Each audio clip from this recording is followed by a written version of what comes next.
శ్రీనివాసుని పంచాయుధాలలో దుష్టశిక్షణలో ఉపయోగించే ప్రముఖాయుధంగా కీర్తింపబడేది సుదర్శనచక్రమొక్కటే. దేవశిల్పి విశ్వకర్మయైన బ్రహ్మదేవుడు తయారుచేసిన చక్రాయుధాన్ని మహాశివుడు మహావిష్ణువుకు బహుకరించాడు. దుష్టులకు సుదర్శన చక్రం ఆయుధంలా కనిపిస్తే భక్తులందరికీ అది స్వామివారి ఆభరణంలా దర్శనమిస్తుంది. మంగళవాద్యాలు, నైవేద్య నీరాజనాద్యుపచారాలతో చక్రదేవతను ఆరాధిస్తారు. ఇదే పద్ధతిని అనుసరించి చక్రగద్యాదికం పఠించి పూజించి ధ్వజావరోహణనాడు చక్రదేవతకు వీడ్కోలు పలుకుతారు. బ్రహ్మోత్సవ సేవలలో చక్రస్నానం అత్యంత ముఖ్యమైన ఘట్టంగా అనాదిగా పాటించబడుతుంది.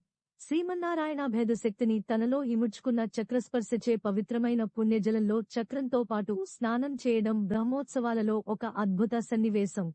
చక్రస్నానం వల్ల సర్వపాప విముక్తులై విష్ణులోకాన్ని పొందుతారని ఆగమోక్తి. సృష్టిక్రమం దోషదూషితం కాకుండా ఈ చక్రం కాపాడుతుందనేది యోగుల